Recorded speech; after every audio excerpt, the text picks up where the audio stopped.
सबको नमस्कार। मैं शुभम हूँ। बहुत से लोग सोचते हैं कि प्रभु यीशु के क्रूस पर चढ़ाए जाने और मरे हुओं में से जी उठने के बाद वह पहले ही एक महिमामय आध्यात्मिक शरीर बन गया था और स्वर्ग में चला गया था।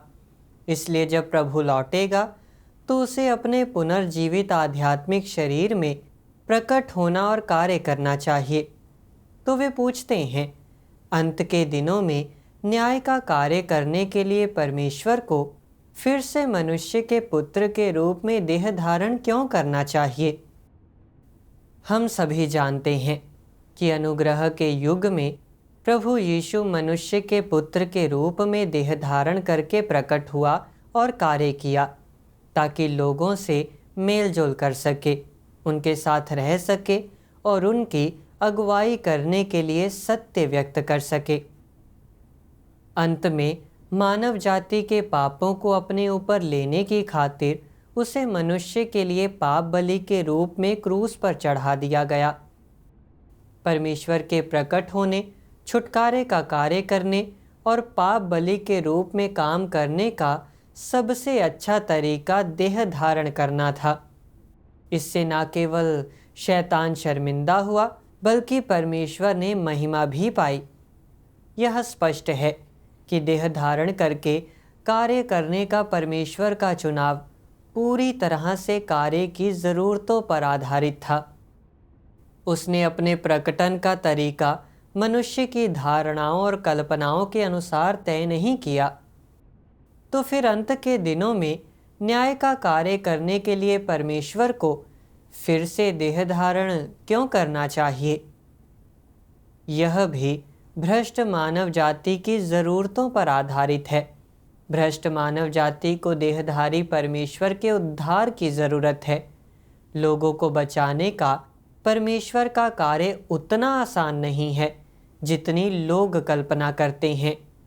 ऐसा नहीं है कि इसके लिए बस उसे पूरी तरह से सत्य व्यक्त करना है और फिर लोग बस खुद परमेश्वर के वचन पढ़ लेंगे, संगति करने के लिए इकट्ठा हो जाएंगे और उनका अभ्यास और अनुभव कर लेंगे। उससे कोई नतीजा हासिल नहीं होगा। परमेश्वर के कार्य के हर चरण के लिए एक व्यावहारिक प्रक्रिया होती है जिसमें कई बारीकियां शामिल होती हैं। खासकर अंत के दिनों में लोगों को शुद्ध करने के परमेश्वर के न्याय के कार्य में लोगों के साथ लंबे समय तक मेल जोल करने की ज़रूरत होती है। इसमें वह लोगों की विभिन्न भ्रष्ट दशाओं और उनके द्वारा प्रकट की जाने वाली विद्रोहशीलता और प्रतिरोध के अनुसार उनका न्याय करने और उन्हें उजागर करने के लिए लक्षित तरीके से सत्य व्यक्त करता है। इसके लिए लोगों को विभिन्न परीक्षणों और शोधनों का अनुभव करने की भी ज़रूरत होती है जो उन्हें बेनकाब करते हैं।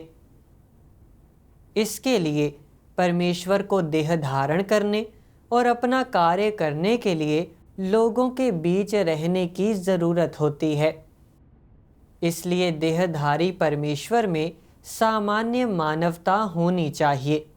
इससे उसके लिए लोगों से मेलजोल करना सुविधाजनक हो जाता है और लोग परमेश्वर के सामने स्वतंत्रता और मुक्ति में जी सकते हैं, बिना किसी बंदिश के स्वतंत्र रूप से बोल सकते हैं और स्वाभाविक रूप से काम कर सकते हैं, ठीक वैसे ही जैसे वे अन्य लोगों से मेलजोल करते समय करते हैं। इससे परमेश्वर के लिए लोगों को शुद्ध करने और बचाने के लिए सत्य व्यक्त करना सुविधाजनक हो जाता है। अगर वह एक आध्यात्मिक शरीर के रूप में प्रकट होता तो लोगों से मेलजोल करना आसान नहीं होता। ज़रा सोचो, अगर परमेश्वर का आध्यात्मिक शरीर अचानक लोगों के सामने आ जाए तो वे कैसा महसूस करेंगे? वे डर जाएंगे और घबरा जाएंगे। परमेश्वर के आत्मा के साथ एक या दो बार मेलजोल करने से ही लोग लगातार डर में रहेंगे। वे इस बात से डरे रहेंगे कि पता नहीं परमेश्वर कब आ जाए, और वे यह भी नहीं जान पाएंगे कि परमेश्वर का सामना कैसे करें। मुझे बताओ, अगर परमेश्वर लोगों को बचाने का कार्य करने के लिए एक आध्यात्मिक शरीर के रूप में आए, तो क्या यह नतीजे हासिल कर सकता है? बिल्कुल नहीं। अगर लोगों के दिल डर से कांप रहे हों और वे खौफ, बचाव और छिपाव से भरे हों, तो वे परमेश्वर से अपने दिल की बात नहीं बोल पाएंगे। तो फिर परमेश्वर लोगों को बचाने के लिए सत्य कैसे व्यक्त कर सकता है? इसके अलावा उसके आध्यात्मिक शरीर के सामने लोगों की कोई धारणाएं नहीं होंगी। वे केवल डर से कांपेंगे और जरा सी भी विद्रोहशीलता या प्रतिरोध दिखाने की हिम्मत नहीं करेंगे। अपनी मर्जी के अनुसार काम करने की तो वे हिम्मत ही नहीं कर पाएंगे। ऐसे में लोगों के भ्रष्ट स्वभाव छिपे रहेंगे और उन्हें शुद्ध नहीं किया जा सकेगा। यह साबित करता है कि एक आध्यात्मिक शरीर के रूप में कार्य करना परमेश्वर के लिए लोगों को बचाने के अनुकूल नहीं है। लेकिन जब परमेश्वर एक साधारण व्यक्ति के रूप में देह धारण करता है, तो उसके लिए अपना कार्य करना आसान हो जाता है। जब लोग देखते हैं कि मसीह एक साधारण व्यक्ति है, तो उनके लिए परमेश्वर के करीब आना और उसके सामने अपने दिल की बात कहना आसान हो जाता है। और जब परमेश्वर लोगों को उजागर करने के लिए वचन व्यक्त करता है, तो उनके लिए उसे स्वीकार करना भी आसान होता है। अगर परमेश्वर किसी असाधारण शख्सियत या किसी मशहूर व्यक्ति के रूप में देह धारण करता, तो क्या यह नतीजा हासिल किया जा सकता था? लोगों को लगता कि परमेश्वर उनकी पहुंच से बाहर है और उनके और परमेश्वर के बीच दूरियां आ जाती। लेकिन अगर परमेश्वर एक साधारण व्यक्ति के रूप में देह धारण करता है, तो लोग परमेश्वर के करीब आ सकते हैं, अपने दिल की बात कह सकते हैं और उनके जो भी भ्रष्ट स्वभाव हैं वे प्रकट हो सकते हैं। इससे उनकी जो भी धारणाएं और कल्पनाएं हैं उनका उजागर होना भी आसान हो जाता है। इस तरह परमेश्वर के लिए लोगों को उजागर करना और उनका न्याय करना सुविधाजनक और आसान हो जाता है। इसलिए अपने अंत के दिनों के कार्य में परमेश्वर को एक साधारण व्यक्ति के रूप में देह धारण करना ही चाहिए। इस देह की छवि बहुत असाधारण नहीं हो सकती। केवल इसी तरह लोग परमेश्वर से मेल जोल करने के इच्छुक होंगे, ठीक वैसे ही जैसे वे किसी साधारण व्यक्ति से मेल जोल करते हैं। वे अपनी कथनी और करनी में स्वतंत्र और मुक्त होंगे। वे परमेश्वर से सरलता और खुलेपन से अपने दिल की बात कह सकेंगे। इसके अलावा देहधारी परमेश्वर के सामने लोगों की विद्रोहशीलता और भ्रष्टता भी स्वाभाविक रूप से प्रकट हो सकती है। परमेश्वर के न्याय, प्रकाशन और काट छांट के माध्यम से लोग परमेश्वर के सामने पश्चाताप करने, उसके सामने अपना संकल्प व्यक्त करने और व्यावहारिक परमेश्वर को अपने दिल देने के इच्छुक होंगे। एक बार जब लोग सत्य को पूरी तरह समझ लेंगे, तो वे अपने दिलों में व्यावहारिक परमेश्वर के प्रति समर्पण कर सकेंगे और व्यावहारिक परमेश्वर की आराधना कर सकेंगे। जो लोग सत्य पाते हैं, वे व्यावहारिक परमेश्वर के साथ एक मन हो सकेंगे, परमेश्वर से अत्यधिक प्रेम कर सकेंगे और मृत्यु तक समर्पण कर सकेंगे। इस तरह देहधारी परमेश्वर लोगों के एक समूह को पूर्ण कर सकता है और उन्हें प्राप्त कर सकता है, ठीक जैसा कि सर्वशक्तिमान परमेश्वर कहता है। जब परमेश्वर देह में कार्य कर रहा होता है तो वह वास्तव में देह में शैतान से युद्ध कर रहा होता है। जब वह देह में कार्य करता है तो वह आध्यात्मिक क्षेत्र का अपना कार्य कर रहा होता है। वह आध्यात्मिक क्षेत्र के अपने समस्त कार्य को पृथ्वी पर साकार करता है। जिस पर विजय पाई जाती है वो इंसान है।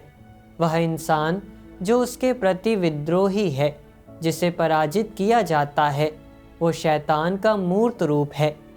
बेशक यह भी इंसान ही है जो उससे शत्रुता रखता है, और अंततः जिसे बचाया जाता है वह भी इंसान ही है।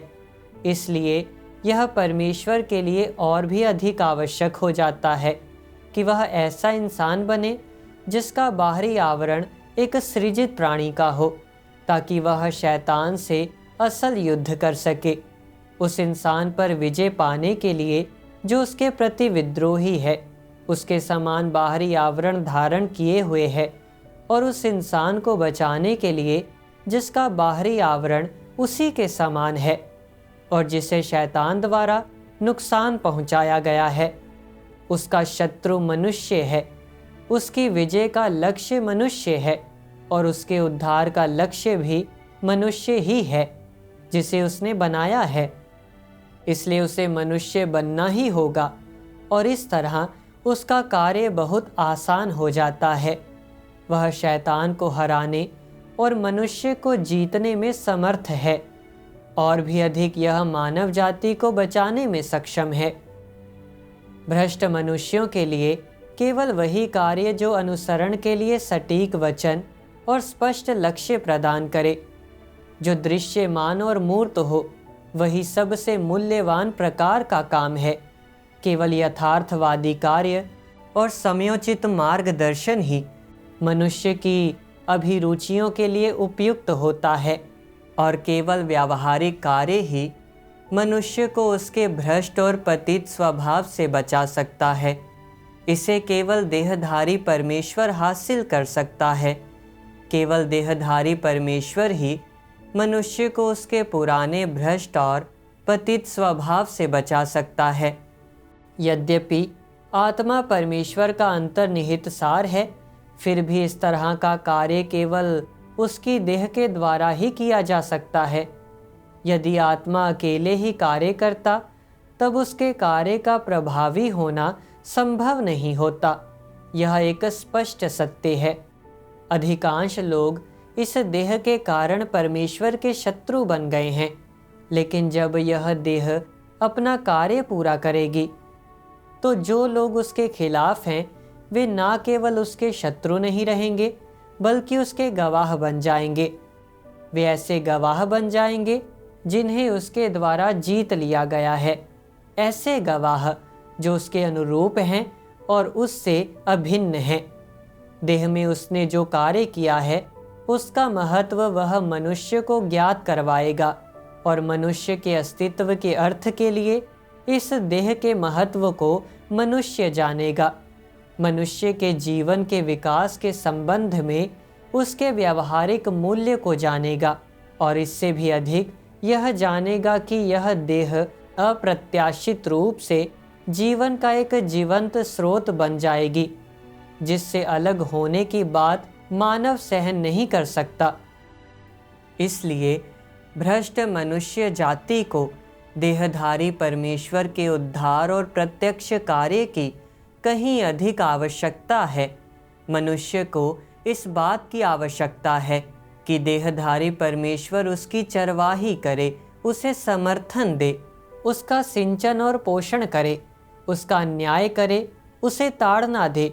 उसे देहधारी परमेश्वर से और अधिक अनुग्रह तथा बड़े छुटकारे की आवश्यकता है। केवल देहधारी परमेश्वर ही मनुष्य का विश्वास पात्र, उसका चरवाहा, उसकी हर वक्त मौजूद सहायता बन सकता है। और यह सब वर्तमान और अतीत दोनों के ही देह धारण की आवश्यकताएं हैं।